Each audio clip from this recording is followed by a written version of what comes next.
Welcome to the second video from the software engineering series. Today we will talk about the importance to search for fundamental ideas underlying many seemingly different technologies. To make the whole exposition more concrete, this video will introduce the notion of a monad and its derivatives. This is one example of a machine learning, artificial intelligence, and data landscape for last year. There are lots of products depicted here, categorized into many different areas depending on their purpose. Let me zoom in, and down here you have a link from where you can download this PDF file. Obviously, the space is vast and possibly intimidating at first glance. Nonetheless, as you will witness in this webinar, it's not the case that every single product is bringing in a brand novel idea. Rather, is the case that same fundamental ideas are circulating across these products, and if you learn those fundamental ideas, then you will immediately be able to recognize those and be able to understand many of these products just by knowing a couple of core concepts. This abstract summarizes the content of this video. Looking at the landscape that only shows a fraction of available products, we may wonder how can we even reason about those artifacts. Is it possible to understand all those products by just learning a couple of core concepts? And that's exactly the secret, and that secret is going to be explained and exposed here in this webinar. We will introduce the concept of monad, one of the core ideas, and then we will showcase how that core idea is instantiated in many different forms. To be more specific, we will showcase one concrete monad implementation in Java dubbed as Stream. At the end, you will understand that generalization, pattern matching, and recognition of core ideas are the winning collection of intellectual tools to cope with the above-mentioned conundrum. The table of contents is as follows. First, we will describe our use case to have something concrete to work with in order to produce code. We will introduce functors and monads as powerful concepts, and then we will also introduce a Java stream, which is an instance of a monad. We will solve our main objective, which is finding the Feynman point in the number of p, which is an interesting property of number p. And alongside, we will introduce some advanced manipulation with decimal numbers because we need to calculate the number of p with arbitrary precision. We will implement all tasks enlisted inside Exploration 4.2 from the freely available book Introduction to Computing using Java streams. As a side effect, we will introduce a sort of a monad-oriented software engineering where the whole design will be based on the concept of a monad. Here is the section 4.2 from the book titled as Recipes for P. In all tasks, we need to calculate the number of P with some precision. In task A, we will use the Gregory-Leibniz series presented here, which is an infinite series of terms that converges to P. The summation converges to P. And by including more terms, you will get closer and closer to value of P. Of course, since there are infinitely many terms, we will need to limit the number of terms that we will include in a sum, and this will be an input parameter n.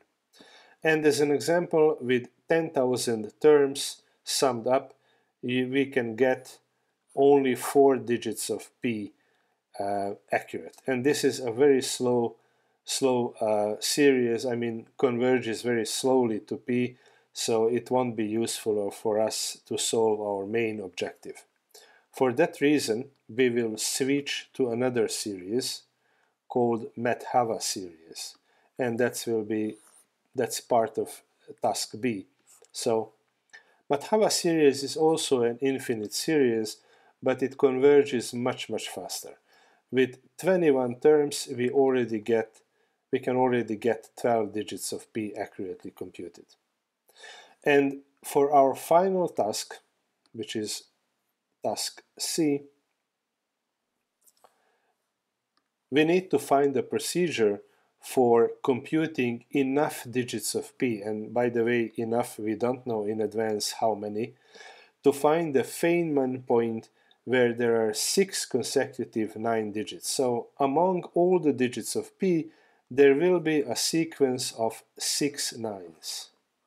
And we need to find the first occurrence of this sequence, and that's going to be that Feynman point. And this point is named for Richard Feynman, a famous Nobel Prize physicist who quipped that he wanted to memorize p to that point so he could recite it as 999999 and so on. Here is the structure of a monad pipeline. In the bottom left corner, you can see that a monad is a sort of a functor with peculiar laws and rules. Don't be afraid of these terms, they will become clear once we jump into a demo application. You may also find excellent references at the end of this presentation about functors, monads, and interplay between object-oriented programming and functional programming. A functor is the simplest functional container, a concept that originates from the branch of mathematics called category theory. For you can just regard functor as a type-safe wrapper around some other type, which could be a primitive type, using the parlance of Java. By binding a function to a functor, you may transform it into another one surrounding a new value and possibly type. This chain of transformations is what constitutes a functional pipeline.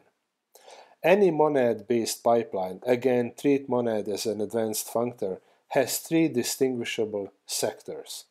First, the wrapping part produces type-safe wrappers around ordinary types. So here, these ordinary types are designated as x, y, z. And then a collection of functions, f, g, here, are applied to perform various transformations, operations on those wrapped types. And finally, a summary is produced in unwrapped form, some sort of an aggregator function. All of this will become clear once we peek into our demo application to handle recipes for p. The pipeline implicitly ensures the adherence to the single responsibility principle. How the pipeline is executed is hidden at this level. That's the reason why it's called a declarative data processing API. It specifies what needs to happen rather than how it will run. Now, if you understand what is a monad, so if you know what is a monad, then you will immediately understand, at least in a Java world. Okay, so we have a Java world.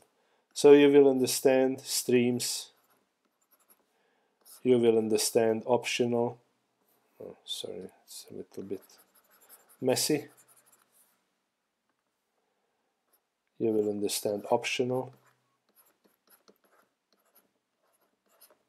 You will understand completable future.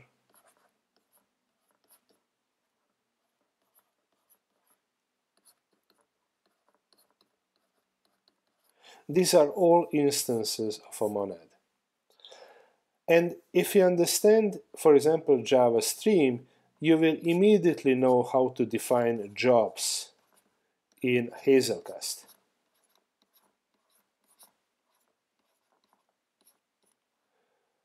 If you understand the monad and if you understand this stuff, you will understand Spark's RDD, Resilient Distributed Dataset, and how to manipulate RDDs. You will also understand to some extent Kafka Streams DSL. And the list goes on. That's the reason why just learning one powerful concept, monad, you will immediately understand all of these other variants and instances of monad. This is the architecture of our application. We have 2 pipelines here. The first one is the serious header, and this one is the Feynman point finder.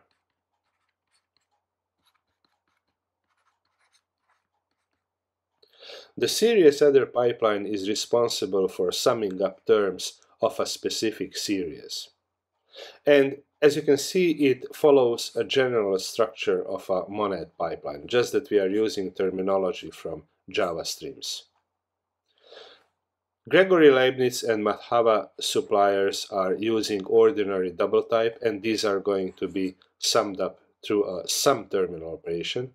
And exact Madhava is producing terms using big decimal, and these are going to be summed up with reduce. The limit intermediate operation is a short-circuiting stateful operation, is in our case controlling how many terms are going to be processed through this pipeline.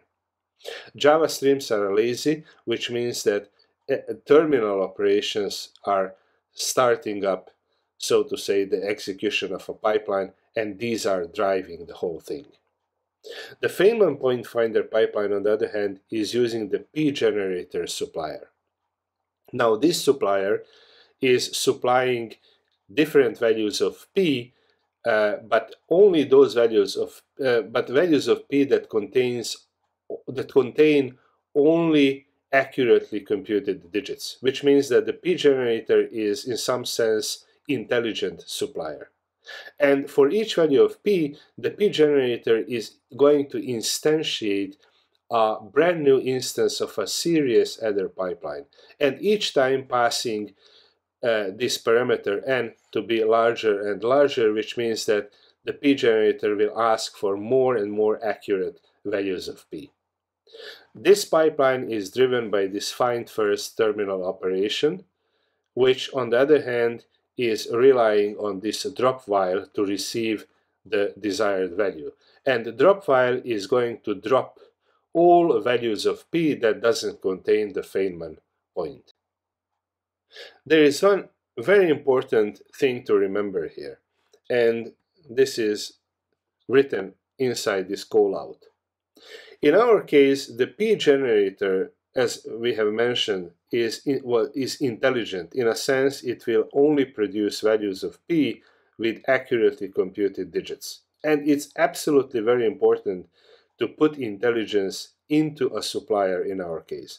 Otherwise, if we would have used a dumb supplier, which would just give values of p without us knowing how many digits are really accurate, then we would need to hack the pipeline via side effects and most probably use peek as well alongside drop while in order to be able to compare the previous value of p with the current value and find the longest common prefix of digits which mark those which are stable. If you do that, then you will introduce side effects in your pipeline, and that's a big no. So never introduce. So never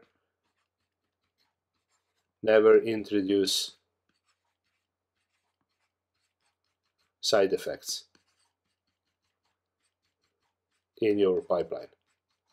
Otherwise, you will lose all the benefits of working with monad-based pipelines. Let's see things in action. I am in the home folder of our application recipes for p. It's a Maven-based Java application, so let me call Maven clean test so that we see that everything runs properly. And as you can see, we have a success and 3 tests were run, and these 3 tests are covering the tasks from exploration 4.2. There is a handy shell script called calcp that is just a wrapper around Maven exec Java for us to have an easier way to invoke our application. Let me call our application without any parameters. And it will print out a very simple usage information. A, B, and C are the letters denoting the tasks, and N is the number of terms to sum up. So let me sum up 10,000 terms from Gregory Leibniz, and we get number p with 4 significant digits. Let me switch over to Madhava. And we get number of P accurately computed with 11 digits. Now let's find the Feynman point. And here it is. You see 6 nines. And by the way, all these digits of P, including the Feynman point, these 6 nines are accurately computed. Now let me show you the source code. The source code is following our design, literally following our design. You see that we have a pipeline package with 2 pipelines, supplier with 4 suppliers, and app is just an entry point for calling the proper methods to print out the results of tasks A, B, and C. The code base is fully documented, so I really encourage you to explore it on your own. The only thing I would like now to emphasize and show you is this Feynman point pipeline. And the reason I'm showing it is because of this interesting property. So as you can see, this line is dividing 2 monad-based pipelines, but without showing you exactly this line and this explanation, you wouldn't notice the difference, because both the upper part is Java Stream based pipeline and the lower one is optional based. But because Java Stream and optional are both monads and they are all following a monad based pipeline, it's transitioning from one into the other is completely seamless. So let's see what can we conclude from this video. You need to strive to understand what is going on in the background before using something. In our case, understanding that Java Stream is a monad. By the way, the topic of why it's important to understand what's going on under the hood is the topic of the first video from this series. You need to apprehend essential ideas, and this is the secret ingredient in scaling out your knowledge about technologies. And finally, many similar concepts and techniques are existing, and these are reused across many technologies and products, and by learning those you will easily jump between them. Here are the references that I've mentioned at the beginning of this webinar. These are excellent sources to learn more about what is a functor, what is a monad, and how object-oriented programming and functional programming are 2 paradigms that complement each other. Thank you very much for watching this webinar. If you like this content, please subscribe. Subscription on YouTube is free, and by subscribing you won't miss further episodes.